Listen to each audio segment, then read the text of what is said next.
Hi students, my self Manish Kumar from Jaipur. Class 10th की science में अपन ने जो लास्ट टॉपिक पढ़ा था वो पढ़ा था एसिड और बेस के 3 कॉन्सेप्ट थे, आर्रेनियस, ब्रोंस्टेड-लोरी और लेविस कॉन्सेप्ट। आज अपन पढ़ रहे हैं एसिड और बेस है उनकी जो जनरल प्रॉपर्टीज होती है ना वो। तो हेडिंग जो अपना होगा वो होगा general properties of acid and base. Acid और बेस है ना, उनको इंक्लूड करके अपन जो है उनकी जनरल प्रॉपर्टीज देख रहे हैं। आप इसको थोड़ा ध्यान से देखिएगा, आपको सारी चीज यहीं पे समझ में आ जाएगी। सबसे पहले जो जनरल प्रॉपर्टीज है उनमें से फर्स्ट अपन ने पहले भी बताया था मैंने आपको कि जो एसिड होता है, एसिड वो ब्लू लिटमस पेपर को रेड में कन्वर्ट करता है, और जो बेस होता है, बेस वो जो रेड लिटमस पेपर होता है उसको किसमें कन्वर्ट कर देते हैं, ब्लू में। तो फर्स्ट जो प्रॉपर्टी है वो किसके अकॉर्डिंग अपन बोल रहे हैं, लिटमस पेपर के अकॉर्डिंग। लिटमस पेपर के अकॉर्डिंग अपन क्या बोल रहे हैं कि जो ब्लू लिटमस पेपर को रेड में कन्वर्ट कर देगा वो तो कैसा, कौन सी प्रॉपर्टी का हो जाएगा, एसिडिक प्रॉपर्टी का हो गया, एसिडिक नेचर हो जाएगा उसका। ऐसे ही जो रेड को ब्लू में कन्वर्ट कर दे वो हो जाएगा बेस। ये तो बात हुई एसिड और बेस की। जो लिटमस पेपर है उसके अकॉर्डिंग सेकंड जो कॉन्सेप्ट आता है वो आता है कि जो एसिड और बेस है उनकी आपस में रिएक्शन करवाई जाए, मतलब acid reacts with base, acid reacts with base. तो फॉर्मेशन किसका होगा, ये पहले बताया था कि एसिड जब बेस के साथ रिएक्ट करता है तो सोल्ट फॉर्म होता है और उसके साथ प्लस में क्या जाता है, H2O। मतलब एसिड और बेस की रिएक्शन से सोल्ट फॉर्मेशन होता है और उसके साथ साथ H2O फॉर्मेशन भी हो जाता है। अलग अलग टाइप की रिएक्शन होती है यहाँ पर। तो अपन सेकंड जो प्रॉपर्टी देख रहे हैं वो देख रहे हैं acid react with base gives salt plus water. इसमें क्या करते हैं एग्जाम में कि यहाँ पर एसिड और बेस दे देंगे आपको और इस तरफ ए और बी लिख देंगे, मतलब सोल्ट की जगह पे ए और बी लिख देंगे, इधर सोल्ट की जगह पे ए लिख देंगे, इसकी जगह पे बी लिख देंगे, या एक्स लिख देंगे या वाई लिख देंगे। आपको ये दोनों आइडेंटिफाई करने के लिए बोलेंगे। इस टाइप के कुछ एग्जाम्पल बताए भी थे आपको। जैसे एक एग्जाम्पल लेते हैं HCl प्लस NaOH, ऐसे लिख के दे दिया और यहाँ पे आपको दे दिया आइडेंटिफाई ए एंड बी, मतलब ए और बी जो है उसको आइडेंटिफाई करना है कि ए कौन सा होगा और बी कौन सा होगा। तो देखो हमेशा ध्यान रखना, जब भी एसिड और बेस की रिएक्शन होगी तो वाटर फॉर्मेशन होता है। तो ये जो बी है ना, बी, उसकी जगह पे आप क्या लिख दो, पहले H2O। H2O लिखने के बाद यहाँ पर देखो ये जो H और OH है वो यहाँ से रिमूव हो चुके हैं, बचा क्या है, Na और Cl, जिसमें से Na को पहले लिख देंगे, Cl को बाद में। तो ये जो A है, A, उसकी जगह पे तो कौन आ जाएगा, NaCl, और B की जगह पे आ जाएगा H2O। तो इस टाइप से जब भी एसिड और बेस की आपस में रिएक्शन होती है तो फॉर्मेशन किसका होता है, सोल्ट का प्लस H2O का। अब मैं आपको एक चीज बता रहा हूँ कि जब भी अपन किसी की भी रिएक्शन करवाएंगे, मतलब एसिड की किसी से भी रिएक्शन करवाएं, बेस की किसी से भी रिएक्शन करवाएं, सोल्ट तो फॉर्म होगा ही होगा। ध्यान से सुनिए, एसिड की किसी से भी रिएक्शन करवाएं अपन, या बेस की भी किसी से भी रिएक्शन करवाएं, सोल्ट का फॉर्मेशन तो होगा ही होगा, लेकिन जो साइड प्रोडक्ट है ना उसका चेंज आएगा। किसका चेंज आएगा, साइड प्रोडक्ट का। जैसे थर्ड जो रिएक्शन है उसमें देखते हैं अपन कि अगर किसी एसिड की रिएक्शन कराई जाए मेटल से, एसिड की रिएक्शन किससे कराई जाए, मेटल से, और एसिड रिएक्ट्स विद मेटल, तो अभी मैंने क्या बोला था, सोल्ट फॉर्मेशन तो होगा ही होगा, लेकिन यहाँ पर जो प्रोडक्ट है ना वो चेंज हो जाएगा, और चेंज होकर फॉर्मेशन किसका हो जाएगा, हाइड्रोजन गैस का। किसका फॉर्मेशन हो जाएगा, हाइड्रोजन गैस का। ठीक है, तो यहाँ पर देखो जैसे ही एसिड और मेटल की रिएक्शन होगी, मतलब ये पैटर्न ध्यान रखना है आपको, बस ये वाला मेथड ध्यान रखना है। इसके अकॉर्डिंग आप जो है आंसर बना सकते हैं किसी भी रिएक्शन का। ये पैटर्न ध्यान रखो, इसके अकॉर्डिंग मैं एग्जांपल लिख रहा हूँ। जैसे एसिड की जगह मान लो मैंने फिर से लिख दिया HCl, और मेटल की जगह पे मान लो कोई भी लिख दिया, मैग्नीशियम लिख दिया, मान लो ऐसे Mg, क्या लिख दिया, Mg। ठीक है, इसकी वैलेंसी के अकॉर्डिंग इसके साथ जोड़ दो। अच्छा आप तो ऐसे देखो पहले कि ये मेटल हुआ और ये एसिड हुआ, इसका मतलब आप H2 लिख दो। जैसे इस रिएक्शन में क्या बताया था, H2O लिख दो, वैसे इस रिएक्शन में क्या लिखना है, H2। अब यहाँ पर देखो आप H तो 2 है ही नहीं, तो उसके लिए क्या करना पड़ेगा, इसको डबल, और डबल करते ही Cl कितने हो गए, 2।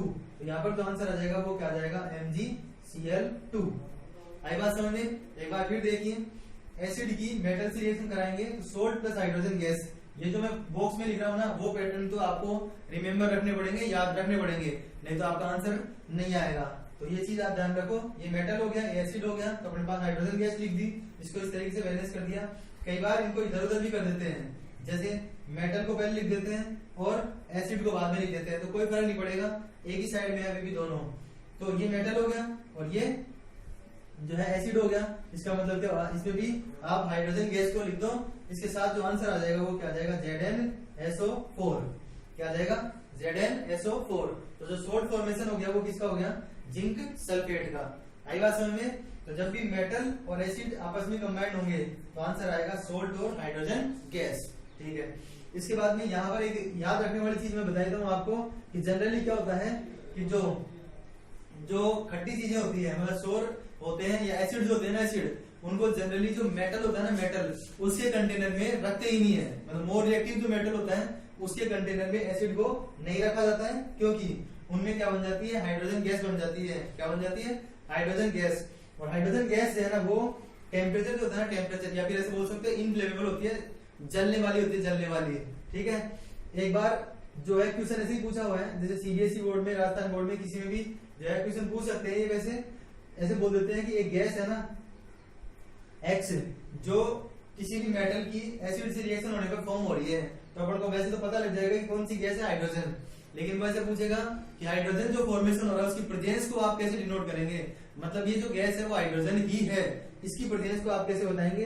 तो आपके पास करना क्या होगा आपको, जहां पर भी हाइड्रोजन गैस फॉर्म हो रही है ना, वहां पे आप ले जाओ बर्निंग कैंडल। क्या ले जाना है, बर्निंग कैंडल, मतलब जलती हुई मोमबत्ती को उस जगह पे ले जाओ जहां पे हाइड्रोजन गैस फॉर्मेशन हो रहा है। तो ऐसे में क्या होगा कि ये जो बर्निंग कैंडल है वो पॉप साउंड क्रिएट करेगी। कौन सी, पॉप साउंड। पॉप साउंड का मतलब है जिस टाइप से फुलझड़ी जलती है ना, फुलझड़ी, उस टाइप से। ठीक है। तो क्या बताया मैंने कि एसिड की मेटल से रिएक्शन होगी तो सोल्ट और हाइड्रोजन गैस फॉर्मेशन होगा। जो हाइड्रोजन गैस फॉर्मेशन हुआ है वो जो गैस है वो हाइड्रोजन ही है। इसका कंफर्मेशन कैसे कर रहे हैं अपन, उसका कंफर्मेशन कर रहे हैं कि जहां पे हाइड्रोजन गैस लिबरेट हो रही थी वहां पर अपन बर्निंग कैंडल को लेके गए, तो वो बर्निंग कैंडल जो है उसमें पॉप साउंड क्रिएट हुआ, मतलब जैसे फुलझड़ी जलती है उस टाइप से आवाज आएगी। उससे पता लगेगा कि जो गैस थी वो कौन सी गैस थी, हाइड्रोजन गैस थी। ठीक है। इस तरीके से ये हो सकता है। इसी तरीके से इसी पॉइंट के अंदर ये तो हो गया एसिड के लिए। ऐसे ही बेस के लिए बोलते हैं अगर, तो बेस में भी सेम पैटर्न ये यूज होता, base plus metal gives salt plus hydrogen gas. मतलब अगर एसिड की जगह बेस होता तो भी आंसर जो है अपने पास यही आता। इसको भी समझते हैं एक बार। जैसे बेस की जगह पे वही मान लो NaOH हो गया, और एसिड की जगह, मेटल की जगह पे मान लो अपन ने ले लिया जिंक। क्या ले लिया, जिंक। जैसे जिंक है, इसके मेटल के साथ एसिड को ले लिया था, ऐसे ही मेटल के साथ अपन ने क्या ले लिया, बेस। अब करना क्या है आपको, कि सोल्ट तो फॉर्मेशन होगा ही, लेकिन सोल्ट फॉर्मेशन बाद में करेंगे। पहले हाइड्रोजन लिख दो आप इस तरीके से। हाइड्रोजन लिखने के बाद कंफर्म हो गया कि यहाँ पर हाइड्रोजन जो है वो 1 है, उस तरफ कितने हैं 2, इसका मतलब इसको क्या कर देंगे, डबल। अब देखो इसके अंदर सोडियम कितने हो गए 2, तो आंसर आ जाएगा यहाँ पर Na2। उसके बाद में Zn1 है और ऑक्सीजन 2 है। पहले पॉजिटिव वालों को लिख देते हैं, फिर उसके बाद में नेगेटिव वाले को। ऑक्सीजन पे नेगेटिव चार्ज होता है इसलिए उसको लास्ट में लिखा है। जैसे इसका नाम मैग्नीशियम क्लोराइड है, इसका नाम जिंक सल्फेट है, वैसे इसको बोलते हैं सोडियम जिंकेट। नाम ध्यान रखना है इसका, सोडियम जिंकेट। इसको बोलते हैं जिंक सल्फेट, इसको मैग्नीशियम क्लोराइड, इसका नाम ध्यान रखना है क्या, सोडियम जिंकेट। लेकिन ये जो है ये, इसमें सभी मेटल बेस के साथ रिएक्शन नहीं करते हैं। सभी मेटल बेस के साथ रिएक्शन नहीं करते। कुछ मेटल ही ऐसे हैं जिनका एसिडिक और बेसिक दोनों नेचर होते हैं, जैसे जिंक हुआ, एल्यूमिनियम हुआ, बेरिलियम हुआ। ऐसे 2-3 मेटल ऐसे हैं जो एसिड और बेस दोनों से रिएक्शन कर सकते हैं। लेकिन ज्यादातर मेटल जो है ना ओनली किससे रिएक्शन करते हैं, एसिड से। उसका रीजन ये है कि मेटल जो होते हैं, मेटल उनका नेचर होता है बेसिक। कौन सा नेचर होता है, बेसिक नेचर। तो मेटल के बेसिक नेचर की वजह से मेटल जो होते हैं वो जनरली बेस के साथ रिएक्शन नहीं करते हैं। इसका मतलब आपको ध्यान रखना है कि ज्यादातर बेस जो है वो रिएक्शन ही नहीं करेंगे। कुछ बेस जो मैंने बताया आपको, एक तो यहाँ पर जिंक है, ऐसे एल्यूमिनियम हो सकता था, ऐसे बेरिलियम हो सकता था। तो ये अपने पास फर्स्ट प्रॉपर्टी हो गई लिटमस पेपर के बेसिस पर कौन सा एसिड होगा। दूसरा, एसिड और बेस दोनों की आपस में रिएक्शन करवा दी, सोल्ट और वाटर फॉर्मेशन हो जाएगा। ऐसे ही फिर अपन देख रहे थे एसिड हो चाहे बेस हो, दोनों की मेटल से रिएक्शन होने पर फॉर्मेशन किसका हो रहा है, सोल्ट और हाइड्रोजन गैस का।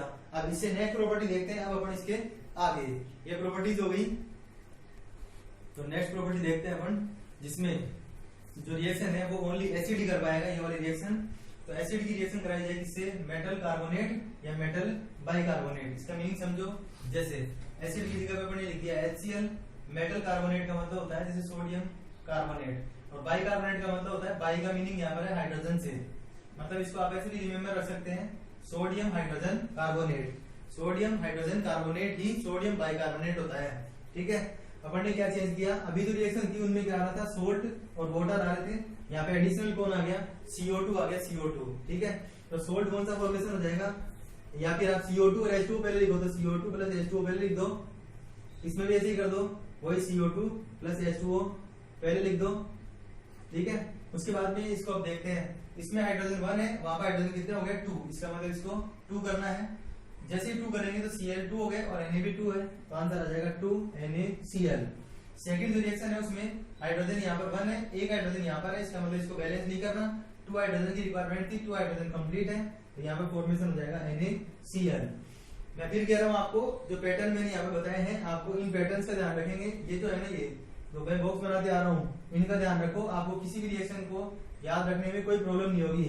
जैसे इस एसिड को चेंज कर दोगे आप, तो एसिड को चेंज करने पे इनमें तो कोई चेंज होगा नहीं, बस जो चेंज होगा वो यहाँ पर होगा। जैसे सिंपली अगर मैं यहाँ पे लिख देता हूँ H2SO4, तो देखो 2 हाइड्रोजन हो गए इसके अंदर, तो यहाँ पर जो आंसर आ जाएगा ना, वो आ जाएगा Na2SO4, बस ये चेंज होगा ओनली, बाकी CO2 और H2 वैसे की वैसे आएंगे। नेक्स्ट देखो, अगर एसिड की जगह फिर से अपन ने HCl ले लिया, मेटल ऑक्साइड में मान लो ले लिया अपन ने CuO, क्या ले लिया CuO। ऐसे ही बेस है ना, बेस उसमें अपन ने ले लिया मान लो CaOH का होल ट्वाइस, और नॉन मेटल में कार्बन को ले लिया, तो कार्बन का ऑक्साइड है वो ये हो गया ऐसे।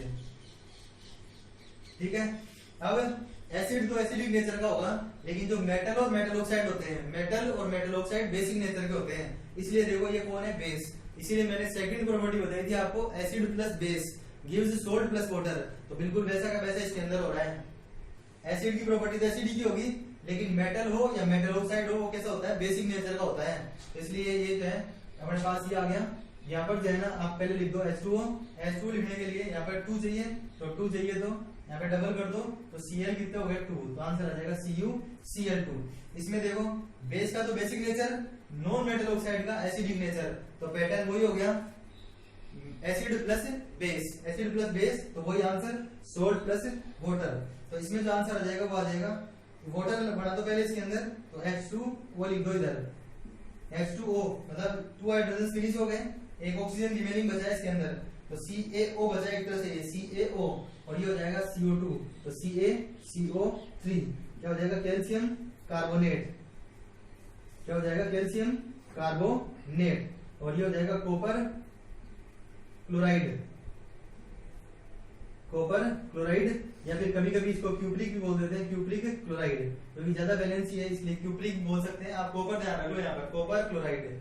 ठीक है, तो ये वाली प्रॉपर्टी हो गई अपने पास।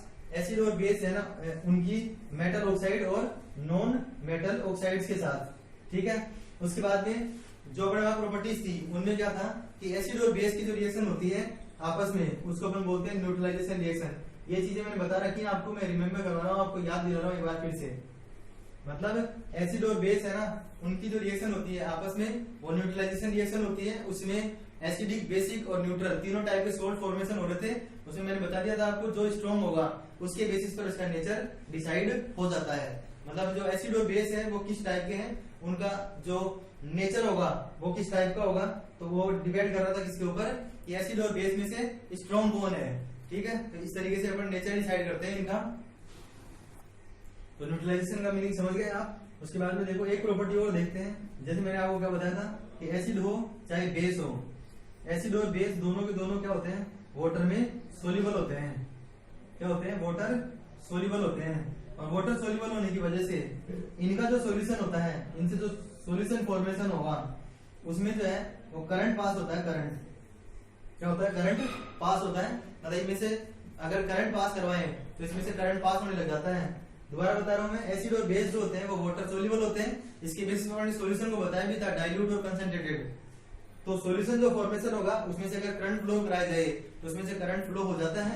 इसलिए ऐसे बोल सकते हैं कि एसिड बेस का सॉल्यूशन जो है वो एक तरह से इलेक्ट्रोलाइट, क्या इलेक्ट्रोलाइट की तरह बिहेव करता है। इलेक्ट्रोलाइट का मतलब जिसमें करंट पास करवाकर उसका डिकम्पोजिशन कराया जा सके। ठीक है, तो ये वो अपने पास एसिड और बेस की जो प्रॉपर्टीज होती है वो। उसके बाद में अब अपने पास है एसिड और बेस है ना, उनकी जो एप्लीकेशंस होती है, मतलब जिनको अपन यूजेस बोलते हैं, वो अपने नेक्स्ट क्लास के अंदर देखेंगे। उसके बाद में आप इनको रेगुलर नोट कर रहे होंगे और नोट करते रहें। जो भी स्टूडेंट आपके कांटेक्ट में है वहां तक आप इनको पहुंचाइए, ठीक है। और चैनल जो है उसको आपको अगर अच्छा लग रहा हो तो चैनल को सब्सक्राइब कीजिए। Thanks for watching.